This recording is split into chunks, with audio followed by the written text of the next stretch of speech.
Bagaimana kalau tiba-tiba Biden mundur dari posisinya sebagai Presiden Amerika yang ke-46 karena alasan kesehatan, walau aslinya sesungguhnya adalah disuruh mundur? Apa yang akan terjadi pada dunia? Kamala Harris jadi presiden. Siapa wakilnya Kamala? Hillary Clinton atau Nancy Pelosi? Keduanya adalah Iron Lady, wanita besi. Hillary hobinya perang dan cita-citanya memang pivot to Asia Indo-Pasifik tentunya, bukan Asia Barat dan Timur Tengah. Setelah itu, Kamala Harris dilengsarkan. Ini hanya skenario. Sebenarnya yang ditarget dari awal adalah Kamala Harris, wakil presiden Amerika saat ini yang dianggap titik lemah bernegara Amerika. Kalau terjadi perang dengan Tiongkok, sungguh Kamala titik lemah Amerika. Jika Kamala jadi presiden, lebih mudah mengimpeachnya, karena mengimpeach presiden itu ada. Mengimpeach wakil presiden masih dicari jurusnya di Amerika saat ini. Kemudian tak lama setelah Kamala jadi presiden, Kamala digeser melalui impeachment. Itu skenario melalui mundurnya Biden. Atau sejak awal Kamala yang diganti, presiden tetap Biden. Namun dengan alasan kesehatannya Presiden Biden, si nomor 2 wakil presidennya yang jadi chief in command adalah alternatif terakhir. Belum pernah terjadi dalam sejarah yang digulingkan adalah orang nomor 2, second in command di Gedung Putih, di-impeach. Kamala saat ini diserang bukan oleh Partai Republik tetapi di dalam Partai Demokratnya sendiri. Dia diserang. Jadi sesungguhnya bukan Biden yang ditarget. Bukan Biden yang akan mundur, namun bagaimana menjungkalkan Kamala Harris oleh Partai Demokrat sendiri. Itulah kejamnya politik. Dia dipakai untuk menarik suara minoritas kemarin untuk pemenangan presiden. Setelah tercapai, ya minoritas tetap menjadi warga negara kelas 3 atau kelas 2 di Amerika itu. Kemudian bernegara di Amerika kembali ke tujuan awal, maunya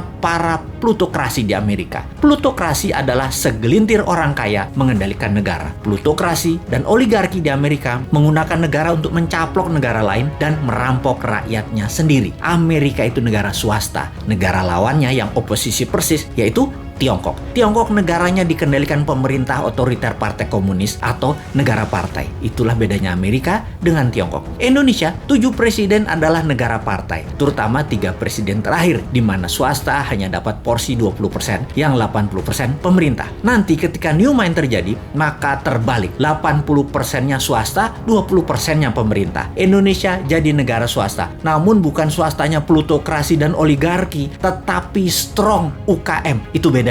Indonesia akan jadi negara pertama di dunia yang kekuatannya pada UKM, bukan di oligarki, bukan di plutokrasi. Mengapa bisa? Karena peluang usaha disamakan. Pemerintah hanya jadi regulator atau wasit pengadil yang adil untuk siapapun bisa bertanding di tanah air tercinta. Namun kalau di luar negeri, negara hadir 100% membela setiap warganya, baik itu oligarki, plutokrasi atau UKM ke luar negeri Indonesia. 100% negara bantu. Serangan ekonomi ke negara lain sekali lagi, pasti didukung pemerintah New Mind 100%. UKM, you never walk alone. Di dalam negeri, juga di luar negeri. UKM akan memakai negara untuk mencaplok negara lain. Itu di zaman New Mind. Persis seperti Tiongkok lakukan di Indonesia yang masih juga tidak disadari oleh banyak masyarakat. Apa buktinya tidak disadari? Buktinya survei terakhir mengatakan pemerintah sekarang masih didukung mayoritas. Dan itu bagus. Kenapa didukung mayoritas padahal performanya bisa dikatakan biasa-biasa saja? Karena oposisinya memble. Jadi orang juga lihat siapa di barisan oposisi dan orang di sekitar mereka. Di bayangan masyarakat banyak yang meragukan orang-orang di oposisi kalau menjabat akan lebih baik dari yang sekarang. Enggak, jujur, saya pun berpendapat demikian. Dibandingkan oposisi, jujur mending yang sekarang. Namun dibandingin dengan New Mind, ya mending New Mind. Sekali lagi, kalau surveyornya mensurvei New Mind sebagai contender atau penantang incumbent dan oposisi di barisan Old Mind, rasanya beda. Puaskah Anda dengan kinerja Old Mind? Demikian kira-kira kalimat surveinya. Lalu dibandingkan dengan konsep New Mind. Mana kira-kira pilihan masyarakat terhadap dua konsep bernegara itu? Siapa yang bakal unggul? Siapa yang bawa Indonesia 100 tahun di tahun 2045 menjadi negara superpower? Old Mind